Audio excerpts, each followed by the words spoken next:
What's up, Wargamers? Welcome back to World of Wargaming. Welcome back to another look at the pile of opportunity. Today, we're going to be adding the Waterloo Starter for Black Powder to the pile. If you have not hit that subscribe button yet, go ahead, hit it to gain and garnish the favor of the Dice Gods. Now, this is a box that I've been looking at for quite a while. I don't have a particular interest in black powder. From what I understand, it is a fun game and it is a fairly simple game, but I also am given to understand that it is a very model intensive game. You need a lot of dudes on the board.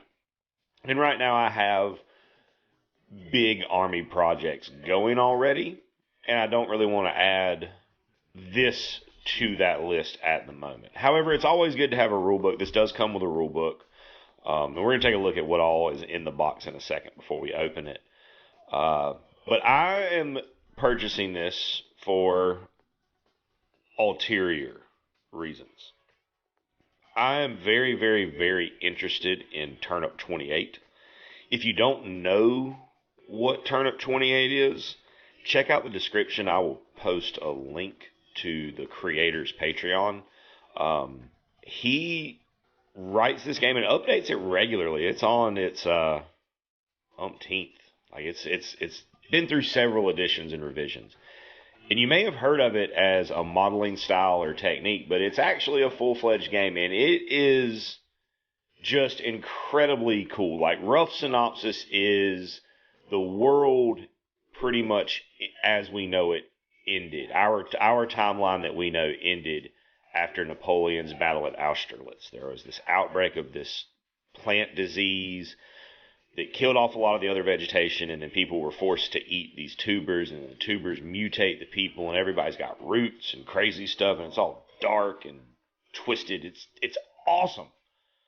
But it uses Napoleonic models as the basis, so I didn't have any of those. And that game is not a super high model count, so I think that I can get 2 turnip armies, because as a gaming advocate, nobody else around me knows about this game really. So if I want people to play it with me, I need to have 2 armies that I can show up to demo with. And that's something that's always important to remember, as if you're the gamer that likes to play a lot of different games and likes to dip your toes in the water, in different areas of gaming and different styles of modeling and styles of painting.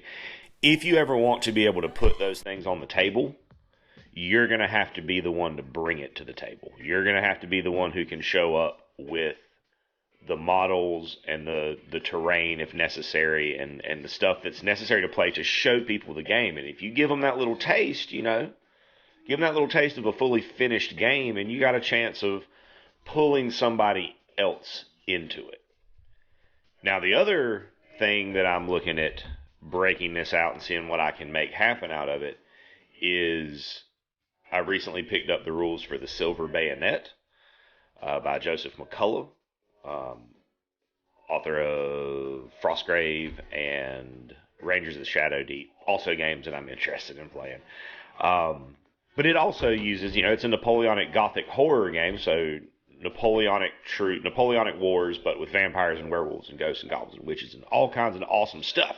But it also uses Napoleonic models. Now, these are pretty rigid, and I'm not sure what the plastic looks like, so I don't know how much I'm going to be able to chop these. But I've been told that the British Rifleman sprue from Warlord has some pretty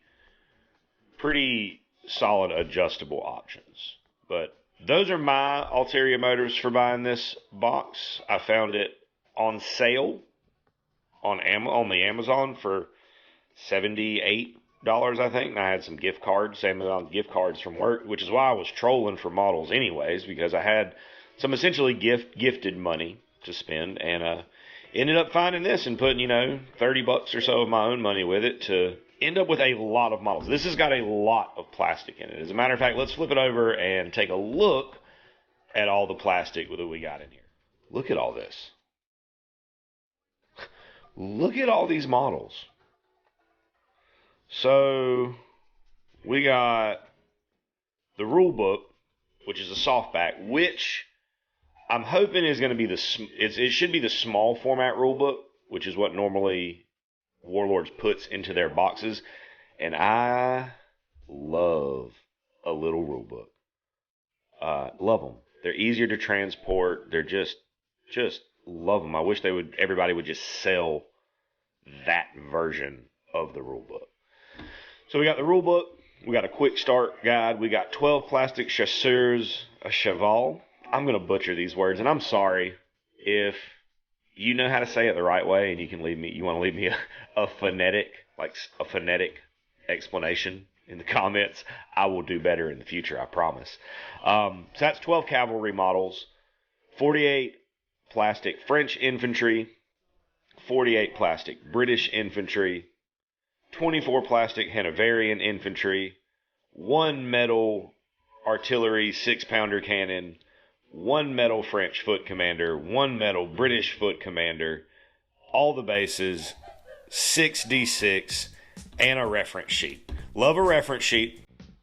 Love a quick guide. Warlords is really good about making good, efficient reference sheets. Love that about their games. And then casualty counters, so tokens of some sort. And I'm a sucker for tokens. I love them. I love it when I can get all the tokens into one of those plastic boxes and they're all neat and organized, and I just like to look at it sometimes. It makes me happy. Now, yeah, I'm going to see what I can do about these using some of these models, but these guys I know, especially this guy, if I end up doing a French team for Silver Bayonet, he's definitely Silver Bayonet material.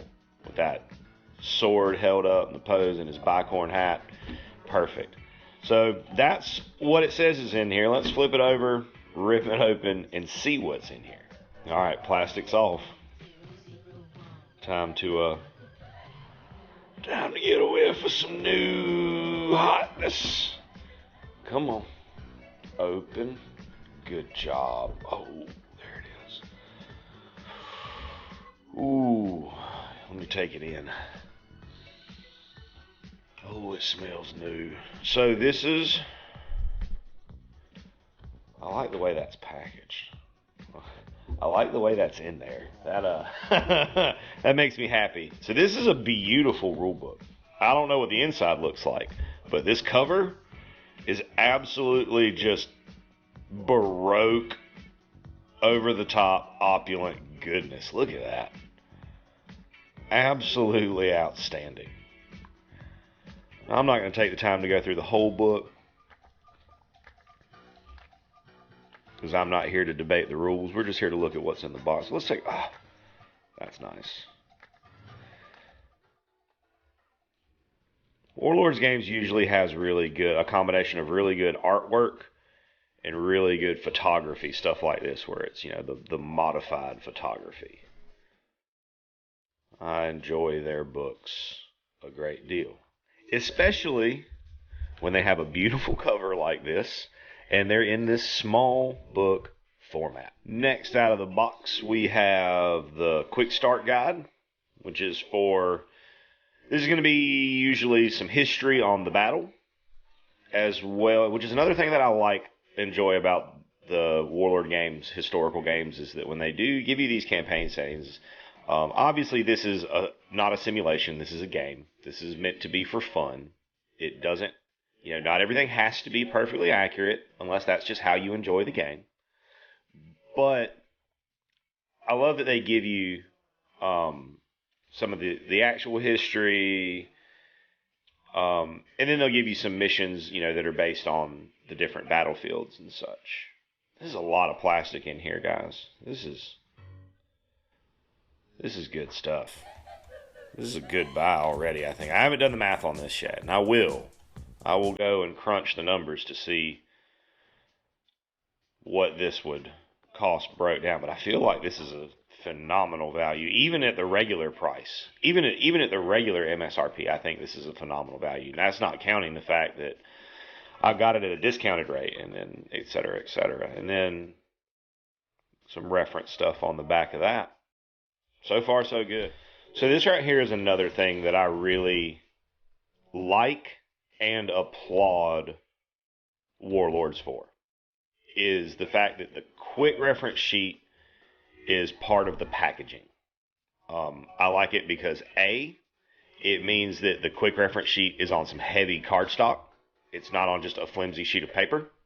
But B, it means that instead of using a blank piece of cardboard for this and then printing another piece of paper to give me the reference sheet, you know, it's all right here. There's less waste. And I like that. And again, it's on a sturdy piece of stuff. Pull it out and then see. So on the sides of the packaging, there's your casualty markers, instead of it being another separate piece of paper. Now, I love doing this. However, there is part of me that, you know, absolutely loves punching out the cardboard tokens. It's not really a strike for or against this, in my opinion. It's just what I like doing. And then the British casualties on the other side, which gets us into the good stuff. Up first, we have the cannon assembly and the cannon crew. And then it also looks like we have our French officer as well as our British officer. And this is another thing that I like about Warlords, is that it tells you who it was packed by. And this is my first Joe. I've had Morella, wherever you are out there. You're doing a great job. I just want you to know. Comment below if you keep up with like these slips, like you remember the names of the people. Comment below who's packed your order for you and tell them they did a good job, because I don't know why, it's just kind of a personal touch, you know, that I enjoy. Every time I open the box, like a Warlords product, I'm like, well, I wonder who packed my order this time. So, Joe, it's looking so far like you did a great job too, man. Next up out of the box, we've got the French troops. Now, these are the ones that I'm most excited about having for using for Turnip 28, because these are the ones that have the great coats on them, which I feel like that with the bayonets and those beaky helmets, like it's just going to be sweet. You know, roots growing out of them, but I love the great coats. So I know that at least that's going to be the go-to for one of my models. Yeah, these are great. Good hard plastic. Some backpacks, kits, few fairly substantial set of head options, which is awesome. Yeah, and they are, however, very rigid. So for me, as someone who hates building models, this is awesome, because this is very simple to just, you know, boom, done. Now, for me, as someone who wants to convert into something else and use it for other things, this is very difficult. But it is what it is. They're great sculpts. They're the solid hard plastic like all of Warlord's products are. I'm excited. I'm excited to be able to start this Turnip 28 project. I'm excited. I've been reading these rules for a very long time, and I'm excited to play this game. Next out of the box, we have the Hanoverian infantry. Now on the box, it says that you get 24 of these. However, there are 5 to a sprue. So technically you end up with 1 extra infantryman there. I don't know if there's something that he could be used for. But yeah, there you go. I like their backpacks a lot, and I like that his bayonet's a little bit jacked up, because that will work well for my ulterior purposes. You know, again, as someone, I'm gonna say this again, you know, if you're here, you're here to hang out for a few minutes. I really love kits like this where there's not a lot of building that I have to do. Again, I love to paint them. Not huge on putting them together, so I like sprues like this a great deal. Next up are our British infantry. Again, very, very lockstep, but also very, very much easy to put together.